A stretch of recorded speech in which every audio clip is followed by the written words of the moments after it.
Good afternoon. Welcome to the Public Safety and Government Operations Committee meeting. In attendance today, we have, of course, myself, Chair of the committee representing the 4th District, Councilwoman Porter representing the 11th District. I'm sorry, 10th District. I'm so sorry. I'm reading too fast. And Councilman Glover representing the 13th District. There are a couple other members who run a little bit late, but we'll get started without them. From the Office of the President, they're actually running a little behind today, so none of those folks will be here today. And representing the Mayor's Office, I see Nina Themelis here.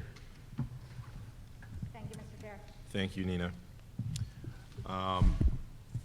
So today we're going to go a little bit out of order, and I just want to remind folks the microphones are live, so if you are having side conversations, please either cover the mic or just avoid speaking into the mic unless you intend to. The bill that we're going to hear today, first bill we're going to hear is Bill 22-0088R, information hearing on CSX coal silo explosion for the purpose of inviting representatives from the CSX Transportation Incorporated under the general law of the laws of the Commonwealth of Virginia, the Baltimore Fire Department, and the Office of Emergency Management to investigate the cause of the CSX coal silo explosion that occurred on December 30th, 2021 in Curtis Bay, to address what is being done about air quality in the area and how an incident of this type may be prevented in the future. This bill was introduced on February 7th, 2022, and it was sponsored by Councilmember Felicia Porter. And I'll open the floor to comments from the sponsor. Thank you so much, Mr. Chair. We are here today to continue the fight for community, environmental justice, and the true health and safety of South Baltimore communities from the past, present, and the future. I believe that efficient government provides the political will and social capital for community benefit. I believe that good and efficient government represents the concerns of the people. I believe that good and efficient government corrects decades long of wrongdoings that have perpetuated and maintained for generations. I believe that good government is possible. Today's hearing is the progression of that sentiment. Healthy communities are not only a privilege, they are an undeniable right to have clean air, home, and basic health care. In December 2021, there was a coal explosion of the CSX facility in Curtis Bay that shook the homes and a massive boom that could be felt, seen, and inhaled throughout Curtis Bay communities to this day. Today, we are investigating the cause of this coal explosion by city agencies and other stakeholders to find out and obtain answers on what can be done next and how this disastrous event should not and will not happen in the future. This is a life and death public health emergency that has persisted for generations. I want to formally express my gratitude to the Curtis Bay Community Association, all those here represented here from the Curtis Bay community, the youth and young adult organizers from the South Baltimore Community Land Trust, and ultimately, the Curtis Bay residents that have shared their stories of this unhealthy and dangerous living here today and for our next generations. Thank you so much, Mr. Chair. Thank you, Councilwoman Porter. Next, the committee will hear from agency representatives. Please use the microphone and state your name. We're going to start with the Fire Department. Good afternoon, Mr. Chair. Kim Washington on behalf of Baltimore City Fire Department. We stand by our report. Thank you. Next would be OEM. Good afternoon, Mr. Chair. Deputy Chief Wallace on behalf of the Office of Emergency Management. We too stand by our report, sir. Thank you. And we have the Law Department. Mr. Chair, Nina Themelis with the Mayor's Office of Government Relations. The Law Department is not present, but they do stand by the report in this resolution being the proper way to have an investigational hearing. Thank you, Nina. I see we have the Police Department here, not to report on this, but on the next bill. Just want to make sure. I'm here for the next bill. If you'd like me to go in the back, I can. No, you're totally fine. Get comfortable. Thank you. So we're going to, any questions from committee at the moment? Councilwoman Porter. Thank you. I'll start the line of questioning with regard to OEM.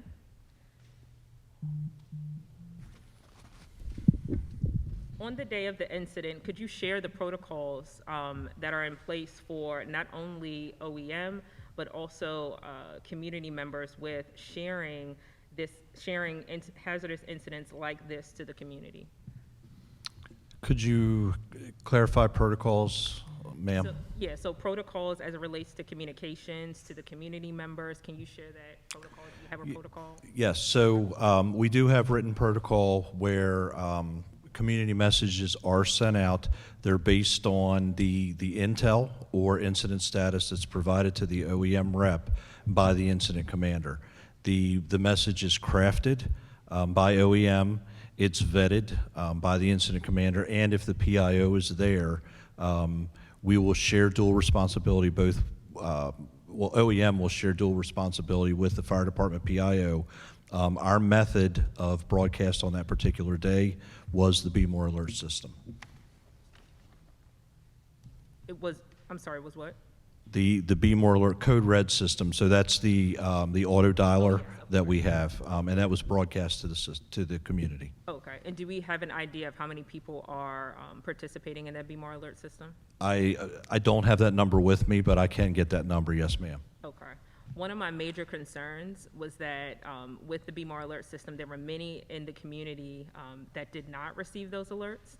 And so, when we're talking about community engagement strategies, there has to be some sort of technical and non-technological way to alert the community. And so, can you share with me the non-technological ways of alerting the community with something like this? So we use social media. We also will utilize the news media themselves if a message is put together and released.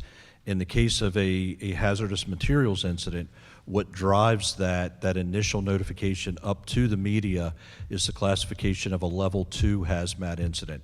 That is a more serious incident that is expected to be prolonged or protracted, and that may require outside help.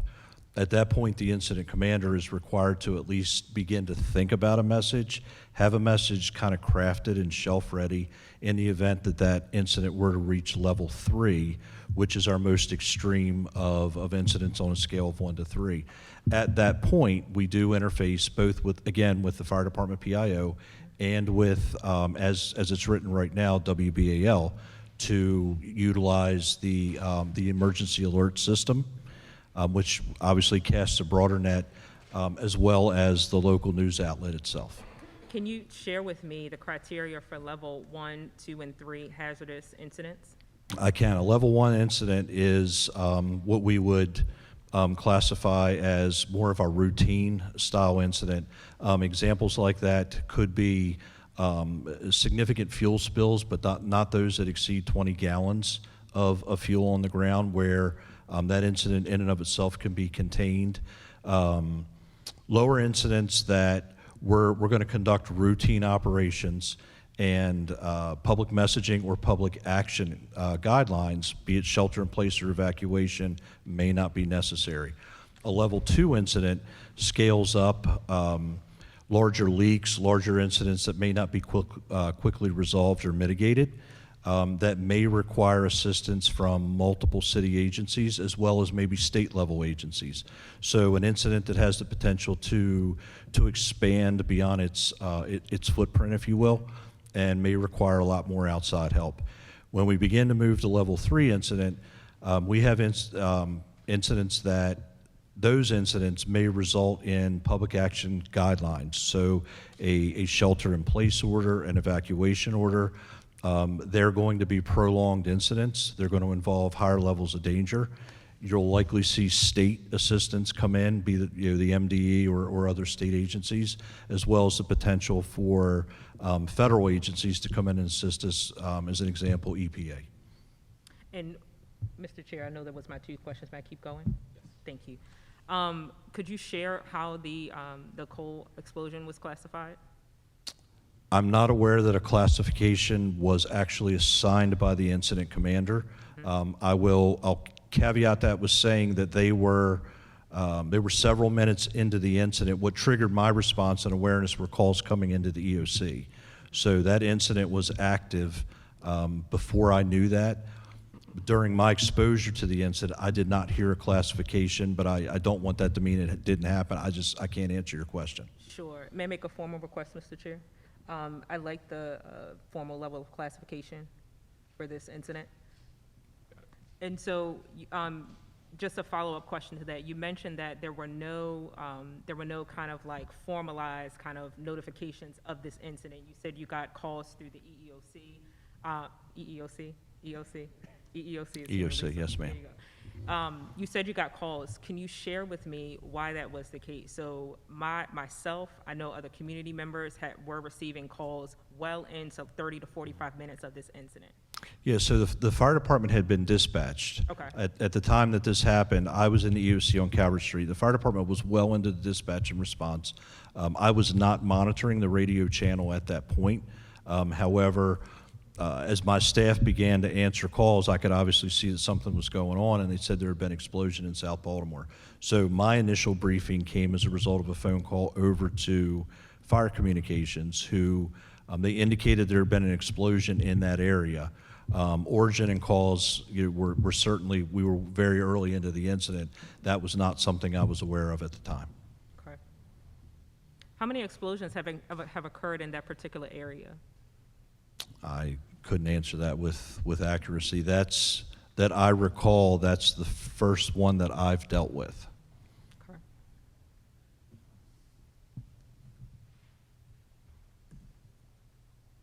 Councilman? Yep, go ahead, sir. Just curious, do we still use the reverse 911 system? They're using Be More Alert is what they're using. That's OnSolve is what they use. I don't know if the 911 center has that capability. I'll certainly get that answer for you. Okay. And then I'm curious, if it does, if we are using that, does it connect to landlines? Landlines. Does it connect to landlines? Or excuse me, does it connect to folks who are not landline, cell phones? Cell phones? Yes. I think that's why we have the OnSolve system, Okay. to be able to connect directly to the phones that are registered into the program. Got it. Okay, if you could follow up with Yes, those sir. answers, that would be really helpful. Yes, sir. Thank you. I'll turn it back over if you have additional questions. Actually, before I turn it back to you, Councilman, any questions? Councilman Glover? Okay, thank you. And I just want to note that Councilman Costello has joined the meeting. He's floating around the back somewhere, but he will be in soon. Councilman. Thank you. Can the mayor's Office of Emergency Management supersede the authority of MDE in any way?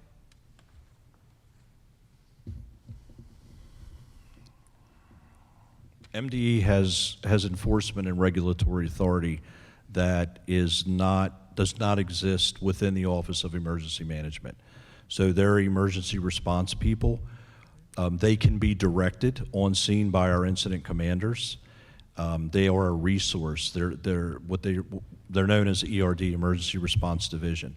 Once you move out of that, those regulatory authorities, they have powers that I don't have. Okay. So I certainly cannot impose, an action on MDE, enforce this, cite that, things like that. I cannot do that. Okay. And so the only reason why I ask that is because when I'm thinking about process, who is the point of contact that, I know CSX is, of course, they are not here at this time. You all will hear more about that as the hearing goes on of why and how we're mitigating that for next time. But who is the point of command from the city that addresses these issues? So if we go on spot, who is the point of contact? Who is the main agency that mitigates and kind of calls the shots? In this particular incident, would have been the fire department incident commander would have driven decision-making process there. Okay. So who was the fire department incident commander that day? We initially had two battalion chiefs there. I'm not sure which one it was. I would have to defer that to Chief Doles, who's in the room. He could probably answer that a little bit better. Okay, thank you.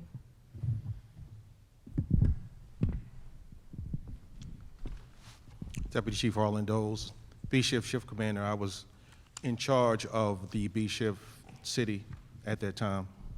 What was your question? So my question was, one, that we talked through how the incident was classified, and that comes from the incident commander. Can you shed some light into who the incident commander was during that day? And if you have any observation of why this was, or what classification, level 1, 2, or 3, this incident was classified as? I'm not sure that this was classified as a hazmat incident at all. I think the 6th Battalion, who was Battalion Chief Parker, was in charge of the incident. I never took charge of the incident. I was standby because it was mitigated pretty quickly. Actually, there was an explosion, a fire, and it was itself extinguished. The break. So I guess I just want to have a good understanding, because when we're talking about this particular explosion, I personally went down there and saw coal dust in the air for a number of hours, you know, immediately after the incident, and we're now still seeing coal dust from that incident. So, you know, I'm having a hard time understanding what is considered a hazardous incident. I think the hazmat specialist could probably answer that question. But as far as I remember on that day, it was not classified as a hazmat incident. We were there for the suppression activities caused by the coal dust explosion. I'm not aware of any hazardous gases or materials that were released as a result of the explosion. Okay, and so this may be a question for MDE once they come back, but do you all consider coal hazardous material? I consider coal to be a hazardous substance. Yes. Okay, and so if coal is considered a hazardous material, then why wasn't this considered a hazardous incident? I'm not saying that it was not. I'm just saying I'm not aware. We Yep. can probably get that information and see if it was, and the level that it was classified as a 1, 2, I'm certainly sure it wasn't a 2 or 3. As to the coal dust in the air, that's probably from the general operations of CSX. I'm not aware that I saw any coal dust when I was on the scene, because everything was shut down at that moment. I don't know when they got operations back up and running, but when I was there, I didn't see any coal dust. Okay. So, Mr. Chair, I know we have significant testimony and pictures related to kind of like the coal dust that was exhibited and that's still exhibited. Are we able to show that on the screen? No. Okay. That's very unfortunate, because when this incident happened, we actually had verified pictures.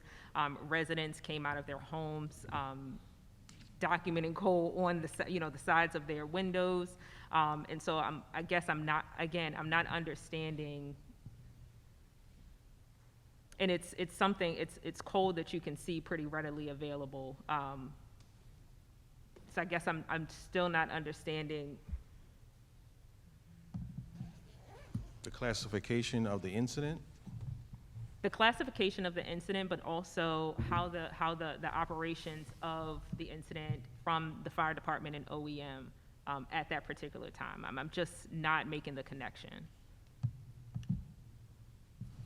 I'm not, and I'm slightly disappointed. I'm slightly disappointed that information is not here today, because that was the sole purpose of this investigative hearing, was to really provide an opportunity for the community to obtain this information from city agencies for this incident. And it's really important. I know Chief Wallace, we've worked considerably close together on this incident, and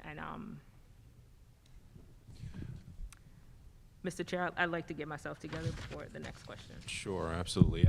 I would request of the department, is it possible if we could reach out to communications to see what the actual classification of that situation was? Can we figure that out in the midst of this hearing? It is. Yes, sir. You will be able to do that? That would be. We will do that, sir. Okay, excellent. And I'm kind of curious if you could walk me through how we determine that an incident is a hazmat incident. What are the sort of specifications that an incident must meet in order to qualify for that? How would you make that decision?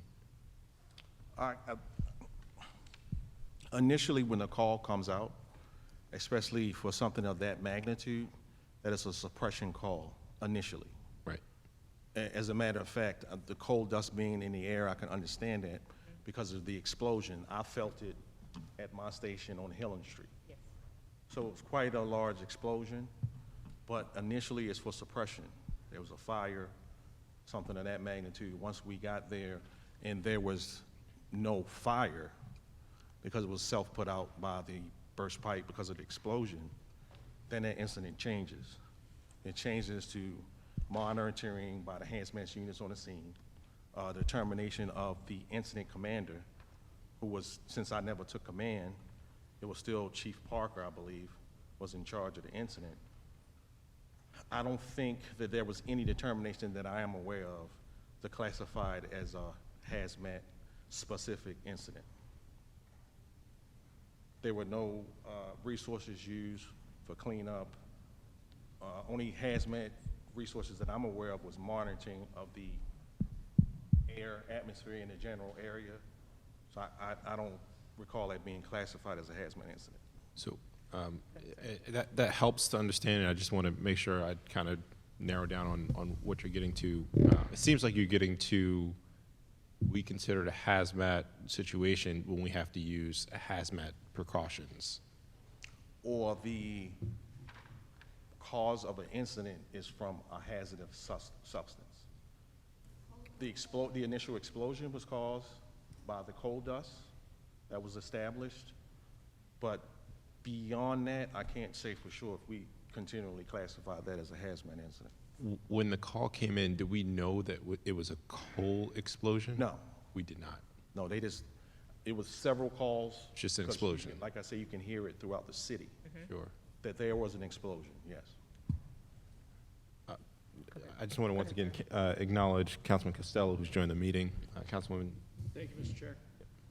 So it was mentioned that, it came in as suppression of a fire. Yes. When did it transition to when did it transition to us having the understanding that it was a result of a coal explosion at CSX? Once we got there and assessed the situation, like I say, there was no active burning when we got there because it was put out by the explosion itself caused a water pipe. I think they have some sort of suppression system built into the coal operation, and it put the fire out prior to us getting there. As a matter of fact, the water was still flowing. But you can see it was an explosion. There was significant damage to the building, but no fire. So at that point, why wasn't it elevated to a hazmat situation? If you just mentioned that once you got on site, you realized that the coal was in the air, there was still, the fire was suppressed. Why at that point was it not transitioned into a more serious incident? A more serious incident or specifically? A hazmat incident, yep.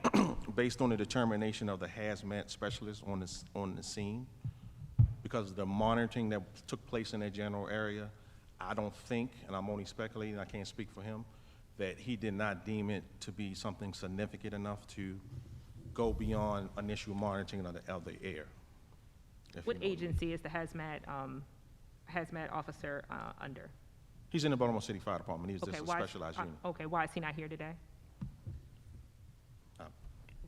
I don't have an answer for that, Councilwoman. Okay. I think, Councilwoman, you. Councilwoman, we'll follow up. Yes, ma'am. And give you a report on that. Thank you very much. Thank you. Thank you. I think, as we know, CSX is not here today. Unfortunately, they could not make it. We will be revisiting this. So I think it'll be helpful in that next opportunity to have that person here to understand how that decision was made. I'm just generally curious on how we deal with issues like this.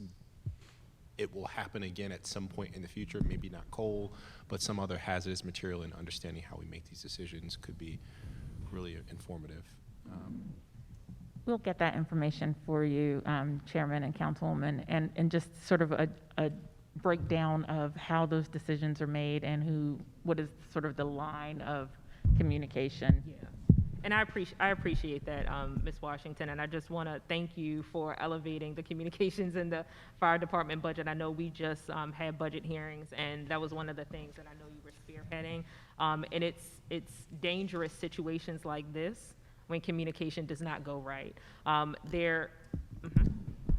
Yeah, I was saying, like, it's dangerous incidences like this when communication does not go right. And, you know, I just really want to, again, highlight, we had houses that were literally across the street from this facility that were in direct line,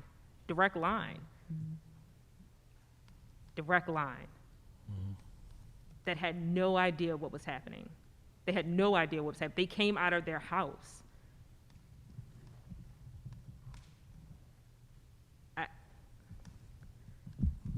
Thank you, Councilwoman. Any further questions from committee? Not at this time, sir, but I definitely want to, for next hearing, to ensure that we have like the proper people here, including CSX and MDE. Duly noted. Thank you. We're actually going to go into public testimony. So the committee will now accept public testimony. Please proceed to the podium. Do we have a list? Or we just all right, we're going to ask folks who intend to testify, please line up behind the podium. Speak clearly into the microphone. You can bend it down if that helps. Please state your name for the record and take your opportunity to speak. You may proceed. Yeah. So my name is Angela Shaneyfelt. I'm sorry, before you begin, everyone, you have 2 minutes, so please keep that in mind.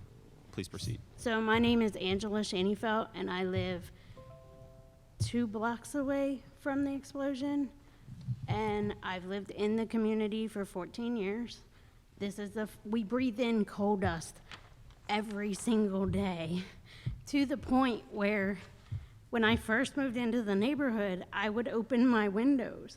I don't open my windows anymore, yet it still gets in my house.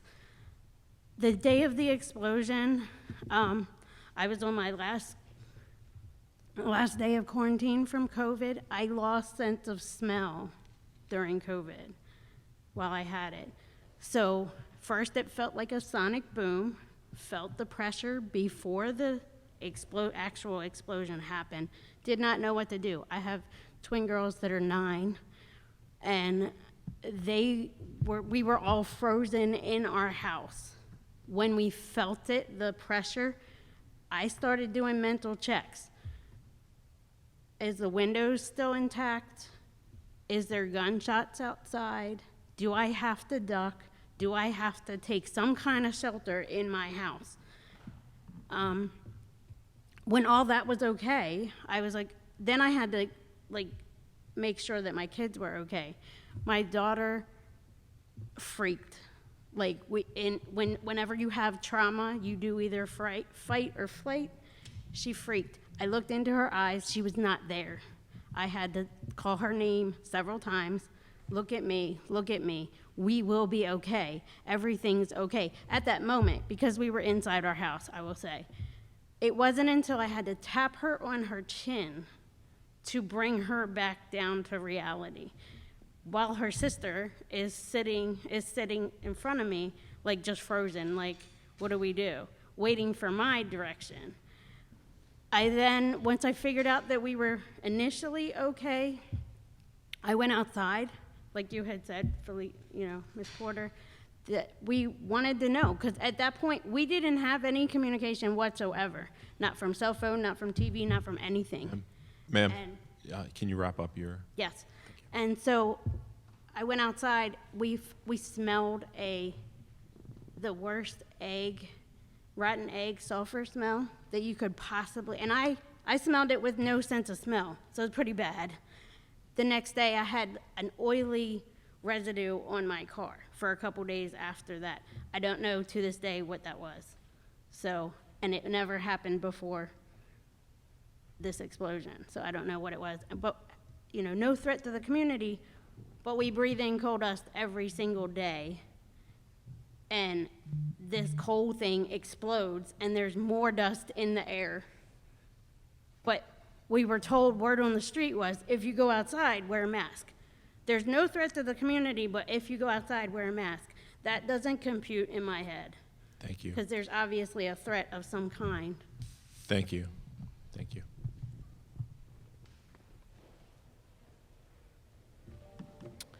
Hi, I'm Shashonda Campbell. And I think what I want to say is, what is it going to take for officials to take environmental justice serious in Curtis Bay? We have had more than 100 years to take action in response to never-ending series of explosions, spills, and leaks, and disasters that cost workers and residents their lives. Some of this history is documented. We know from talking with workers and residents that the vast majority of environmental injustice go unreported. Can you blame people for coming to the conclusion that reporting to our agencies is pointless, given the level of inaction that's happening? I'm going to read to you what everyone here has access to, the reports of health and safety disasters that have gone on for years after years, decades after decades in Curtis Bay, for over 100 years. As I read these headlines, think about every set of city officials who sat by and failed to take real action to protect residents over 100 years history. And think about the most recent explosion at CSX.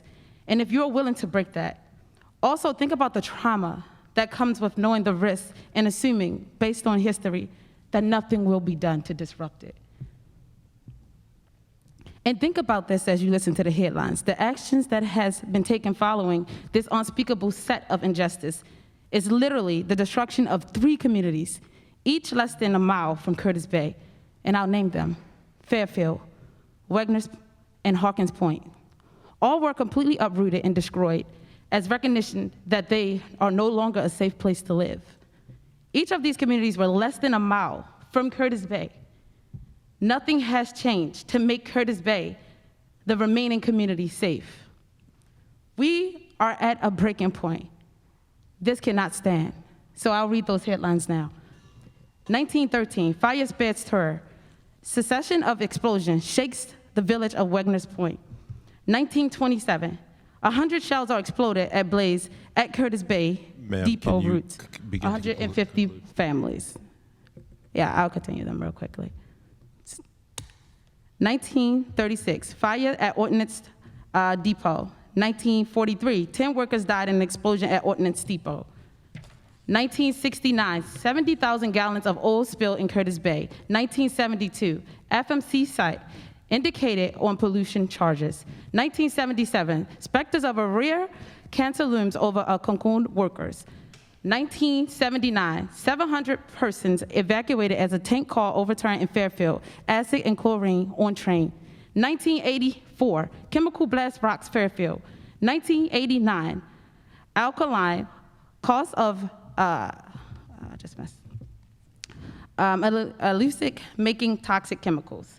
1992, medical waste incinerator emits high levels of hydrogen chloride, pays fine. 1996, explosion at a chemical company injures 6 storage tank top blown off at plant. 1998, Wegner's Point, area ranked 9th in the US for chemical accidents risk, a very dangerous place, environmental group says. 2000, Shell Oil, Coal Wegner's Point, violates Clean Air Act. 2004, medical waste incinerator violates mercury emissions limited 400 times in 2-year period. 2006, a cecil company released cancer-causing benzene to fail to notify local and national authorities. 2009, EPA investigates a Terminal for Clean Water Act violation. 2010, EPA finds 11 violations in the environment. Oh, I just missed. Ma'am, can you bring your testimony? Yeah, and I'm going to finish. 2012, tank strike CSX, coal pair, and Baltimore costing over $5 million in damages. 2016, a Khmer Water Solution, Inc. released 6,339 pounds of chloride, extremely hazardous substance. 2017, shelters in place orders after chemical leak in Curtis Bay. 2018, Khmer Water Solution, Inc. failed to comply with the risk management plan regulation. 2021, long before today's explosion, Curtis Bay residents complained about the black grits from the CSX coal terminal. And here we are today, 2022. Employees who died in 3 alarming blaze at a fuel facility in Curtis Bay is identified, Baltimore fire official says. Thank you. That took a long time, but that's the history. Right there, that is history. That is what continues. Thank you. Today, what I say is, we decide today Ma'am. what we ma'am, want the headlines to come out to read. Can you please conclude? Yes, I will, in 2 seconds. Sorry, it takes a long time to get through history that hasn't been, no action has been taken on. Okay, so, like I said, today decides what we want the headlines to be in the coming years to read. It's either going to be officials ignored the warning prior to the latest explosion, or we could actually act and read, officials acknowledge environmental injustice in South Baltimore and commit to systematic approach to address the cumulative impacts workers and community residents have suffered. That is what we need to do. Thank you. I ask, I don't want to be rude to folks, and so I appreciate you really have the need to speak your truth, and this is a very important issue, so I don't want to interrupt you. Please understand that, but I do want to be cognizant of all the folks that have to speak, so I want to make it very clear. Please stay within the 2-minute time period. I don't want to be rude, so please do respect the committee. Yeah, I'm gonna try my best. Thank you. Thank you. So, hi everyone. My name is Carlos Sanchez. I am a youth leader in South Baltimore, and I'm here today to talk about, the dangerous environment that we as residents are forced to live in. Yesterday, myself and along with some peers, we went door to door knocking and around Curtis Bay, the community that's closest to this coal pile, and kind of telling them or wondering what were their emotions towards this. And some residents weren't even surprised. They said that it wasn't the first time this has happened. And others were angry because of the same reason, that it hasn't been the first time and nothing has been done to improve the situation. Today I have an audio recording testimony of a resident that we spoke to who couldn't be here today. Let me just... So I guess I could just ask the question again. Can you talk about the experience with the coal being combustible in that way and that explosion that happened? Well, for me, I was working. It just felt like a bomb went off. My whole computer shook. A lot of the windows of the neighborhood burst out. It was really scary. We literally thought maybe a house blew up. We thought maybe from an oil leak or something. I have 3 kids, and they were absolutely scared. They dropped to the floor. My youngest thought she was gonna blow up. Sometimes when we go outside, she thinks that there's gonna be a fire or something in the neighborhood might blow up. They get scared. If there's a pop out here on the street.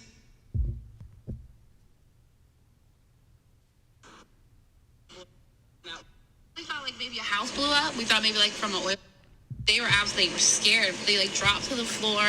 My youngest thought she was gonna blow up. Sometimes when we go outside, she thinks that there's gonna be a fire or something in the neighborhood might blow up. They get scared. If there's a pop out here on the street, they pop down thinking that a bomb went off. So yeah, it's just scary living next to it. And then also you can see it coming up in the dust coming up in the air, and it gets on our cars, the soot and stuff just ends up landing on the car. So it's in the air as well. So.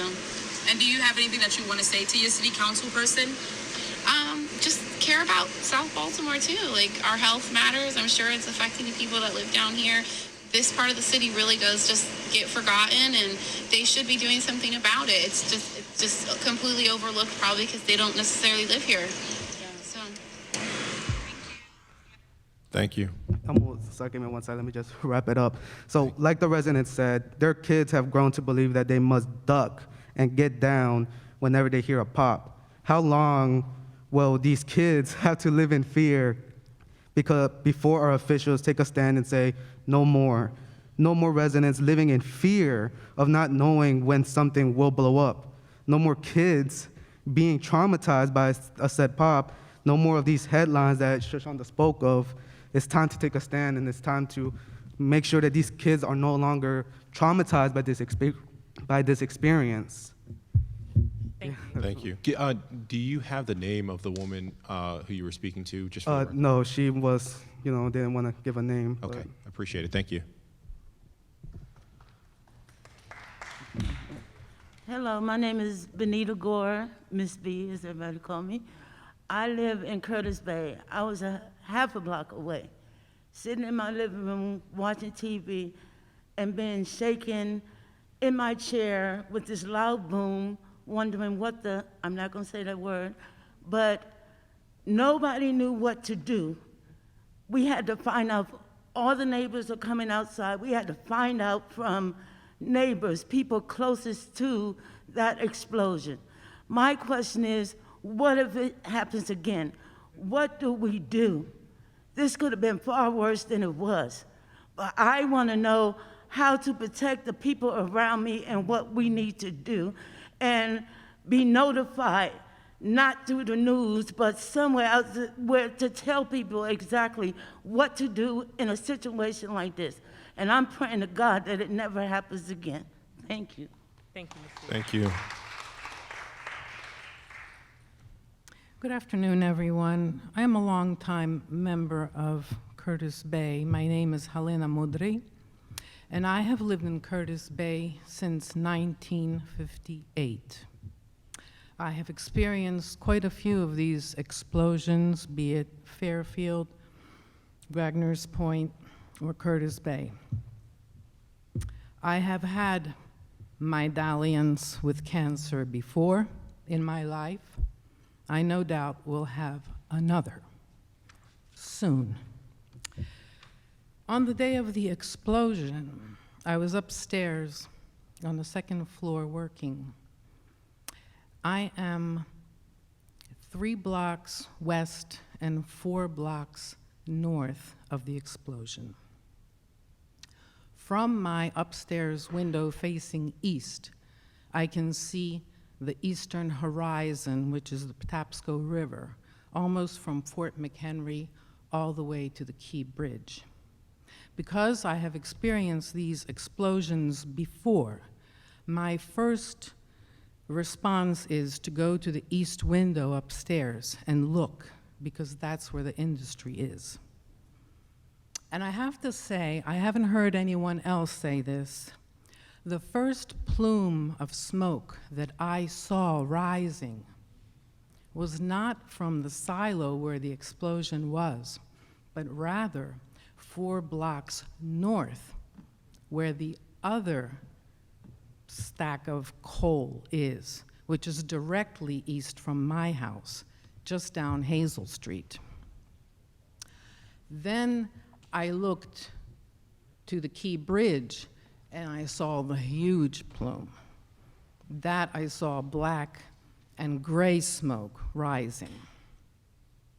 I went outside because I heard everyone coming outside, and I said, there's something going on at the coal pier. Ma'am, please begin to conclude your testimony. I did smell, like everyone did, coal burning. But I didn't realize how huge the explosion was until the next morning, when I found everything on my front porch covered not with black dust, but with black granules. That's the first time I've seen black coal granules, like large sugar crystals, everywhere. And of course, I checked my church, which is 130 years old next year, to make sure that the stained glass windows did not blow out. And luckily, we had put Lexan glass on the outside of the big stained glass, which held it in place. That is what I experienced. Thank you. Thank you. Good afternoon. My name is Tiffany. You can move the mic down if that helps. Okay. Good afternoon. My name is Tiffany. I am a recent Tiffany. resident to Curtis Bay. Tiffany Thompson, thank you. Tiffany what? Thompson. Thompson, thank you. Yes, I taught in Curtis Bay over 20 years ago, which was my first experience to what everybody else that lives there has experienced. The day of the explosion, I was outside with my dog, and I thought a truck hit the house. And I was like, that's not possible. My house sits back. My children didn't know what was going on. Everybody panicked. We didn't find out, except through relatives who called to ask us if we were okay, if our house was still standing. We drive there every time. We live in Curtis Bay. It's a nice place to live, and it's convenient for us. All of our medical providers are there. Everything we need is there. We work in that area. But it's disheartening riding through there all the time, and you can't let down the windows. You have to close your windows. We have several air filters in the house. You have to change them constantly. We have a dog we have to keep taking for treatment because she's developed skin conditions since we brought her to Curtis Bay, and it's sad and it's disheartening, and nobody should have to live like that. And it's not because we're lowlifes or anything, because I work for the government just like you all.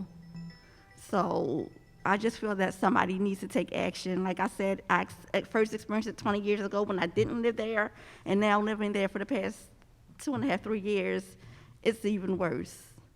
So I just hope that somebody comes up with a resolution to help the residents of Curtis Bay.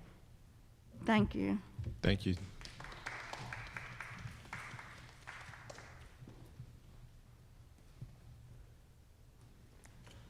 Good afternoon. My name is Edith Fijero. I've been in Curtis Bay for over 30 years. I moved in Curtis Bay as Fairfield was moving out because of the pollution and everything. They had to move those people out because nobody hadn't did anything to anything for 30 years. And then I realized, because I love my neighborhood. I've always loved my neighborhood. And I was always wondered, why would they leave a neighborhood like this? A place that you love.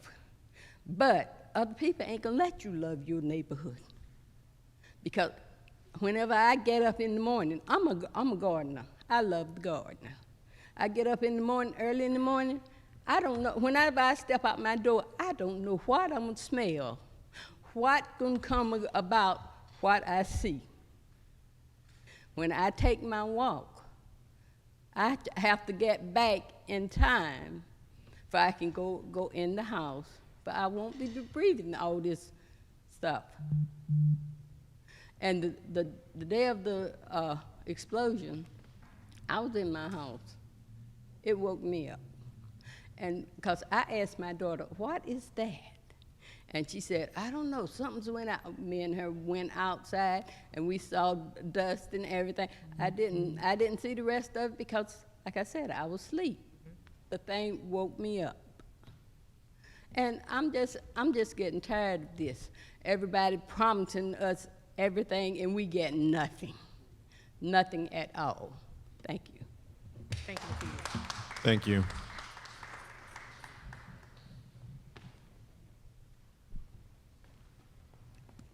Good afternoon. I'm Melanie Thomas, Councilwoman, Chair, pleasure. I am a resident in Curtis Bay, Brooklyn community. I've been a resident for 16 years. And you've heard everyone's testimony so far. The day of the explosion, I remember I was standing in my kitchen, and I am about 12 blocks from where the coal facility is. It felt like someone picked up the house and dropped it back down. If that is not a disaster or a hazard, I mean, I was a little bit disturbed, not a little bit, I was a lot disturbed hearing that we don't know what this was classified as. If coal is a hazard, it's a hazard, right? And we should call it what it is. And what we experience and what we continue to see in our community is this passing or this just dismissal of tragedies, trauma that people are enduring. We live and we see trauma every single day, and these explosions and things like this, occurrences like this, cause further trauma and harm. And with the South Baltimore Community Land Trust, we're doing development of housing that is directly across from where the explosion occurred. What is happening to our foundations of the homes that people are investing in? We already pay high enough property taxes. We don't have the resources to be able to fix what's being affected by explosions such as this. The city is promising millions of investment to the new Curtis Bay Recreation Center that is right across the street from the explosion. When are we going to step up and demand and call it what it is? outright injustice that is embedded in racism. That's exactly what it is. We talked about Wagner's Point and Fairfield being removed and these communities being wiped out. We will not be wiped out in Curtis Bay. We will not. We will continue to stand up and raise our voice and be here to really shout until someone hears. I don't know what it's going to take for someone to really take action, but we have been let down far too often. And everyone under the sound of our voices, I hope that today is the day that that changes, that we demand CSX and everyone be held accountable for what they are doing to our communities, Thank you, to the ma'am. livelihood of our people. Thank you. Thank you. Thank you.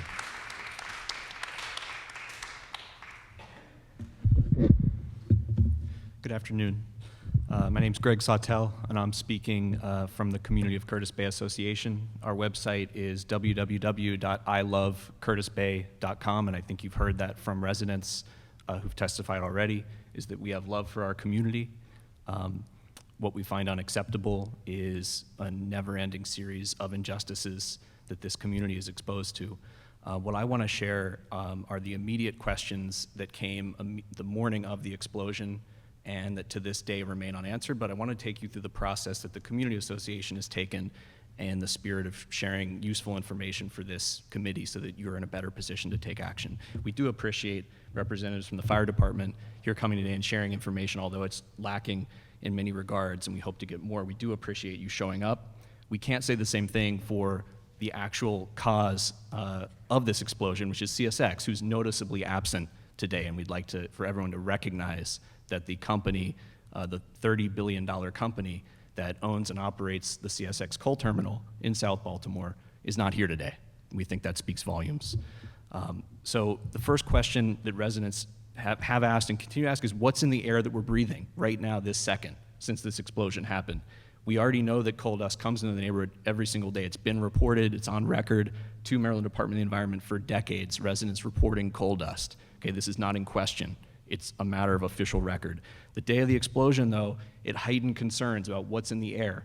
Now, here's where we run into our first problem. That question is impossible to answer. Why?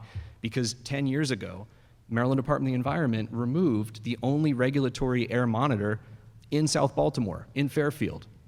Okay? So we currently have been flying blind as to what is in the air we're breathing for 10 years because our state agency, whose mission is to protect and safeguard the air that residents are breathing, made a choice based on what we don't know, because for that same 10 years, as we pled for an answer as to why would you remove the air monitor in the same year, 2008, 2009, when the 21226 zip code registered the highest level of toxic air emissions in the entire country.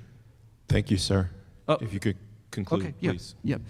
And so that's where we've hit our first obstacle, is answering basic questions as to what we're breathing. The community has stepped up and is deploying now, in partnership with Maryland Department of the Environment, 10 years too late, an actual local air quality monitoring network. So the answers are going to be coming, but we already know the answers to the questions by people's testimony and their health problems over the decades. Next major question: what emergency response plans are in place? What do we do in the event of the next explosion? Unfortunately, it's a matter of when, not if, the next event occurs, given the cumulative nature of this problem. So first, we turn to Maryland Department of the Environment and EPA and our local Baltimore City Emergency Planning Committee, okay, who we were told in writing by MDE and EPA is the go-to entity locally to get the best information about what we do in the event of incidents like this. And I just want to read to you briefly the only response we've received to date to our request for information. Yeah, I'm going to wrap it up. Thank you. Is from our LEPC, Local Emergency Planning Committee. Good afternoon, sir. My apologies for not getting back to you sooner. I'm working on a few of your questions with MDE. Once I'm able to confirm a few items with the office, I'll be able to circle back to you with your questions. Regards, LEPC. That email was sent May 11th. We're on June 15th. There's been absolutely zero communication since. Unacceptable. No information from our officials, no information from our local emergency planning committee. What about CSX? Residents have been turning to CSX directly to get answers. They've provided a report. They've estimated 6,000 pounds of coal dust was expelled. They claim almost none entered the community. We've shared photos to the contrary. We will share them with the fire department in the spirit of collaboration. But just final thing, because it really matters what the root cause of this incident was, and we really only have CSX to answer that unless we launch an independent investigation. Email from community members, Dear CSX, to Rebecca Hensley, CSX. I'm writing to you as a resident in the Curtis Bay community. I graduated from Ben Franklin High School and I'm committed to helping make my community a healthier and better place. I'm writing to you regarding the explosion that took place at the CSX coal pier on December 2021, across the street from the rec center and community park. I felt the force of the explosion at my house and was terrified. I've read news articles and attended community meetings where I've repeatedly heard that the cause of the explosion is still being investigated. I'm writing with a related but different question that's very important to me. My question is, can you make a promise to me that your coal facility will never explode again? I'm not asking if you will take all required precautions to reduce the risk of future explosions. I'm asking if you can commit to stating that the facility will not explode again. If the answer is yes, then please explain how you can make this commitment. If the answer is no, then please explain why as well. I'm asking you this because it's important to me to know, given the size of the facility and the force of the recent explosion within close proximity to where I live, to have a better understanding of the inherent risk that a coal terminal of this scale presents to myself and nearby residents, regardless of best practices taken to reduce those risks. To date, June 15th, the response, nothing. Not a confirmation of receipt, no reply, zero. We find this unacceptable. We need answers. We need action. Thank you. Thank you. I would also encourage folks, I think there are a lot of details in the testimony you guys are giving here. I would encourage you also to submit written testimony as well. Good afternoon, and thank you for the opportunity to speak today. My name But is... can you speak into the mic? Yeah, I could try. I'm a little small. No, All right. all good. So again, good afternoon, and thank you for the opportunity to speak today. My name is Chloe Ahman. I'm a professor at Cornell, where I study industry's environmental impacts. My first teaching job was actually here in Baltimore, though, at Curtis Bay Elementary School, where I work with 6-year-olds. And they were the first to draw my attention to the coal dust that you've heard a lot about today. It made it so hard for little ones to breathe that many had to take breaks during recess. And if you know a 6-year-old, you know that that decision speaks volumes. So in 2012, I left my first grade classroom to study Curtis Bay's environmental history. I want to briefly put this explosion in that context. Right? It's not the first industrial accident here, as you've heard, and history tells us that it will not be the last. History tells us also how not to behave in the aftermath of a catastrophe. The last time industrial accidents were on the rise in this part of the city, it was the late Cold War, and things were blowing up all across the carbon belt of Baltimore, as you've heard. It's a name given to this area as coal, oil, and petrochemical businesses concentrated here in the early 20th century.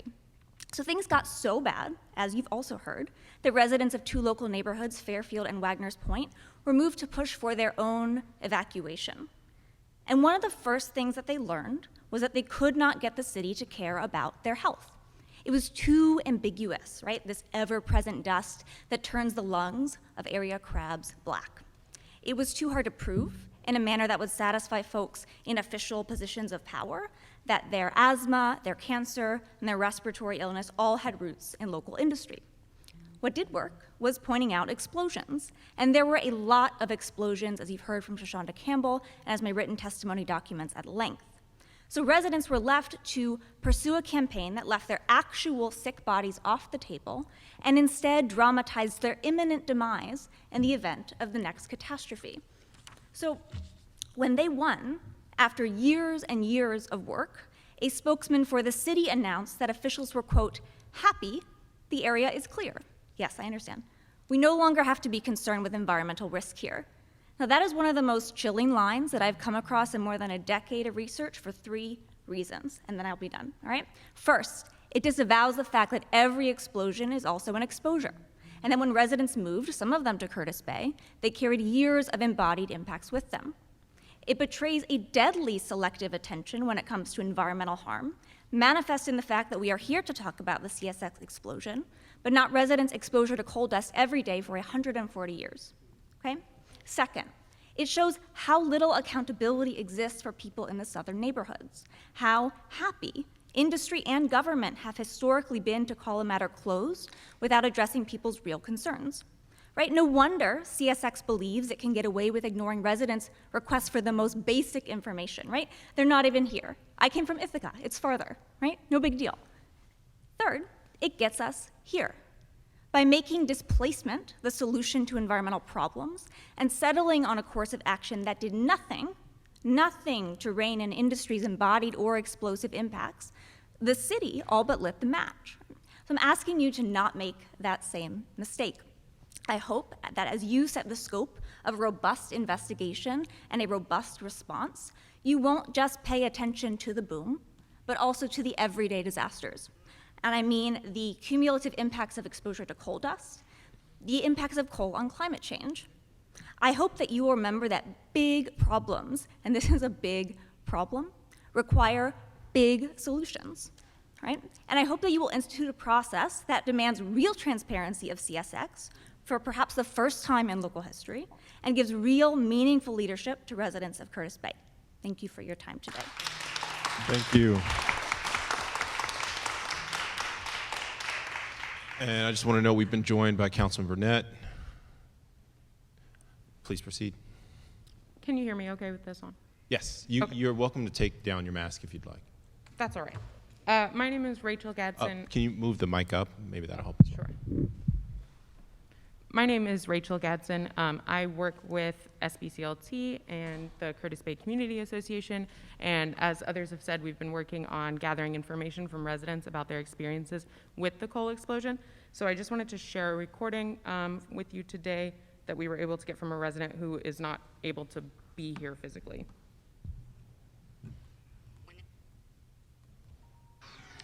My name is Liz Oddie, and I live in the 1600 block, Cyril Street. When that explosion happened, it blew my front windows and one of my back windows out. My grandson is 3 years old and he is autistic. He hit the floor panicking because it scared the living out of him. So I'd like to know, what can be done about my windows at this point in time and what really caused that explosion. So this is common from what we were hearing from residents, which is not only did they have property damage and obviously the physical impacts of essentially a bomb going off in their neighborhoods, but a lot of trauma. There are people who are terrified. I think you can hear it in the voices of people testifying here today who experienced it. I can't even imagine what it would feel like to experience something of that magnitude and then to live with that risk every single day and know that there's zero accountability for the cause and that it might happen again. So I hope that going forward with this investigation that, number one, we get a lot more clarity, but two, that there is a real concerted effort to actually reach residents where they are. There are a lot of folks who cannot come up here. Like this woman, for example, is homebound. She said she only leaves to go to the doctor. And a lot of people have health problems as a result of all of these industries, right? So I hope there's a really concerted effort to actually reach residents where they are and talk to them about the impacts, not just of the explosion, but of this ongoing exposure, the cumulative impacts of all of these polluting industries, and to take that into serious consideration. I know that in personal injury lawsuits, the emotional harms have some weight, usually not as much as the physical damages, but this isn't a personal injury lawsuit. And I hope as a city where you represent these people, you can take their experiences seriously. Thank you. Thank you. Nicole Fabricant. I teach anthropology. I'm a professor at Towson University. I've been working in Curtis Bay since 2011. That's well more than a decade now. I got pulled in during the first organizing campaign around a large trash-to-energy incinerator being built in the community, and young people from Benjamin Franklin High School organized to put an end to this proposal. This was an incredible David versus Goliath victory in the end, but the community, as we've heard, is surrounded by industries. Our work, our commitment has evolved into participatory action research at the local high school in Curtis Bay. Kids go out every single school year and ask one research question: why is Curtis Bay adversely impacted by environmental hazards? That's always the question. They get 3 college credits that can be translated into community college.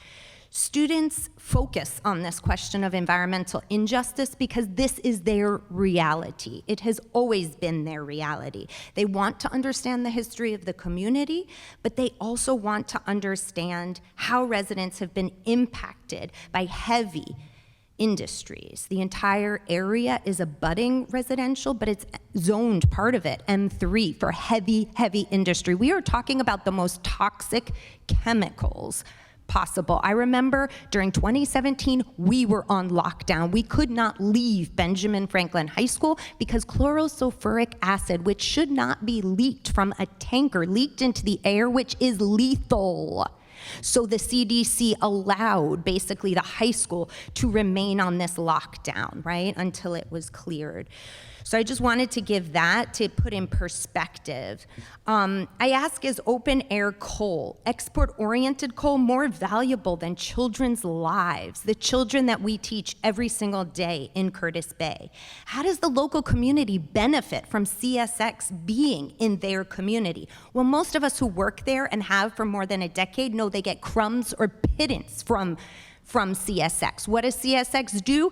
It throws crumbs at the local high school and builds a football field. Is a football field more valuable than these children's lives?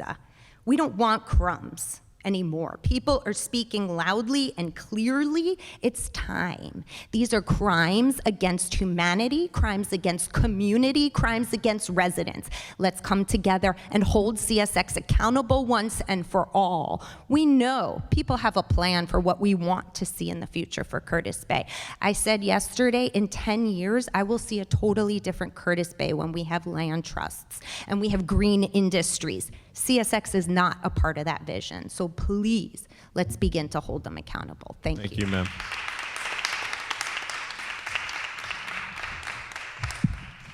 Hello, my name is Michelle Rockwell. I'm a resident here in Baltimore City, and can you hear me? All right. Yes. Okay, good. So I'm also part of Coal Kills Baltimore, a new environmental justice campaign for Baltimore. Thanks very much for holding the hearing. Our primary concern is the lack of city and state government transparency about the CSX explosion to the residents of Curtis Bay and the city at large. The Maryland Department of the Environment holds the ultimate regulatory authority over operation at the coal piers. So MDE should be represented at these hearings. Their absence reflects the MDE's questionable and opaque oversight, as well as the City Council's powerlessness to compel accountability from a state authority. The MDE has a long track record of abdicating its compliance oversight of the coal piers to CSX managers. It also has repeatedly failed to engage in good faith with Curtis Bay residents. There are the people living with the nightmare of having coal dust blowing daily in their homes. MDE compliance inspections are not easily accessed by the public. There have been at least 25 since the explosion. This must be made easily accessed and should be shared with the community. Coal Kills Baltimore wants the state to take the lead on the explosion away from CSX and concentrate on environmental impacts. Focusing compliance exclusively on workplace safety only permits MDE to turn a blind eye to the degraded water and air quality in the Curtis Bay community. The City Council must step up.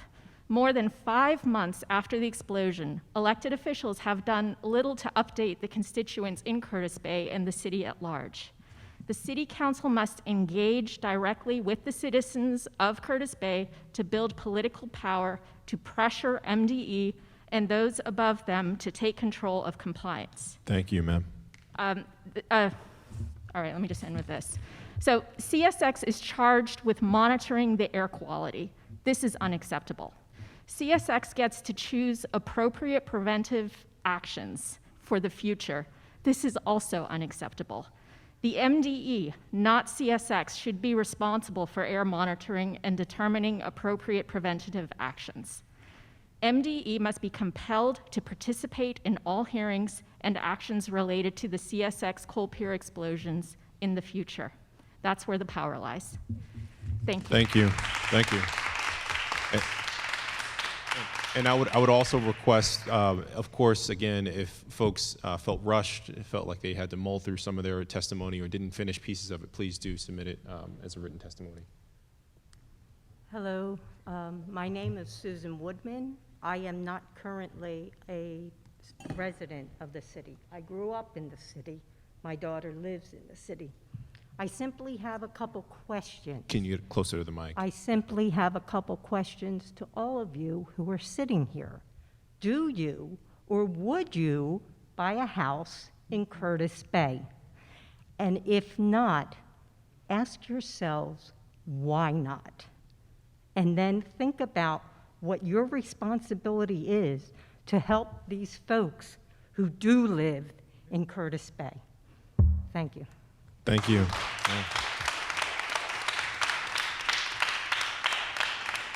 Is there any other testimony before we close the testimony section of the meeting? Seeing no testimony, I understand, Councilman Porter, you have a question. No, I just have closing remarks, sir. Yeah, sure, go for it. Thank you. So I thank you all for coming here today. I definitely, Nina, I know you're here on behalf of the mayor. I want you to hear these testimonies that have been shared today. I am sitting here in anger that we have people that are 30 years later that are consistently living like this. I don't want to live like that, and you don't want to live like that, and the mayor does not want to live like that. We should not have our constituents live like that as well. We are investing over millions of dollars in a community center right across the street. It makes no sense if we are not going to do something about this. We as the city need to increase our enforcement capabilities, not only on CSX, but other harmful industries that are within our city. And that is a charge. That is a charge not only to myself and my staff, but also to the mayor as well. We need action now, and we need to right these wrongdoings that have long been on the city's books for a number of years and a number of generations. These are clear ordinances that need to be reversed. So I'm looking to you all for leadership and collaboration so that we can make this happen for this community, not only for Curtis Bay, but all of the South Baltimore communities. Air does not go in a silo. People are breathing this all across the city. They're breathing this all across the city. So I speak with urgency and I speak with fervor that we must do something now. It has been 5 months, and I'll take that L. It has been 5 months since we have done something. It is completely unacceptable, and it is something that I hope to change in the near future. Thank you. Thank you, Councilwoman. Thank you, Councilwoman. I just want to say, I had the opportunity to go out to Curtis Bay, sort of at your beckoning and some of the folks in this room, and see firsthand some of the concerns brought forward. Of course, the explosion is why we're here today, and I think there are larger considerations about just basic air quality in the area. So I appreciate all the testimony today, and I look forward to bringing this back. We're going to put this into recess, but hopefully we can get CSX in here to have a conversation. Not hopefully. They have to come. To have a conversation about our expectations for the site and for the neighborhood. So thank you. This hearing's in recess. Our next bill is going to be Bill, and those that were here for the CSX meeting, you are welcome to leave. If you want to hang around and see a voting session, you can stay as well.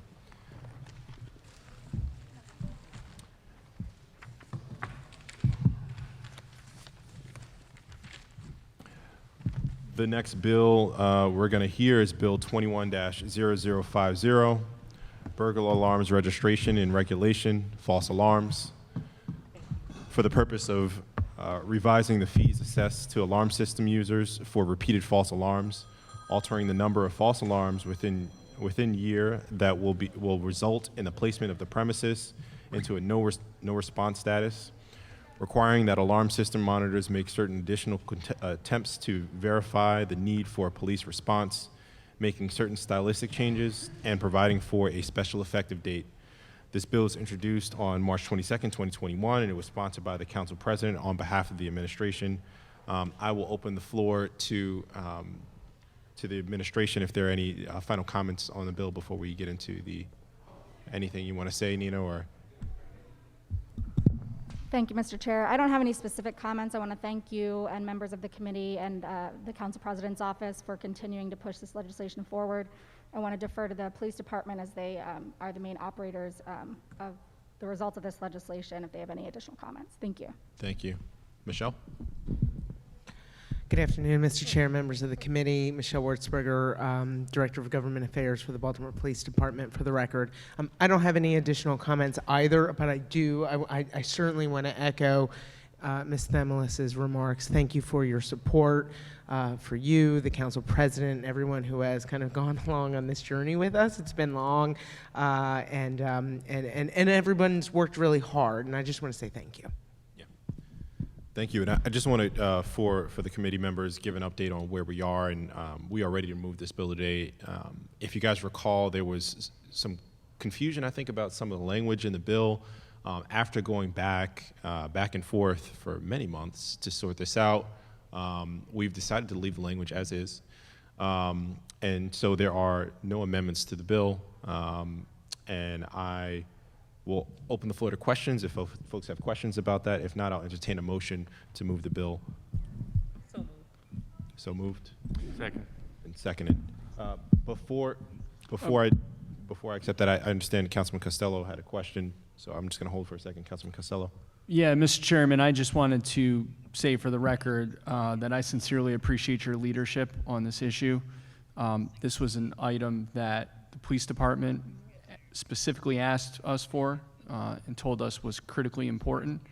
And I'm very pleased in the way that the council has been able to move forward on this. I know there was not movement on it for a long time, but I'm grateful that the police department brought it to our attention again, and I'm grateful that we've moved as quickly as we have, and again, want to thank you for your leadership in prioritizing this. Thank you, Mr. Chair.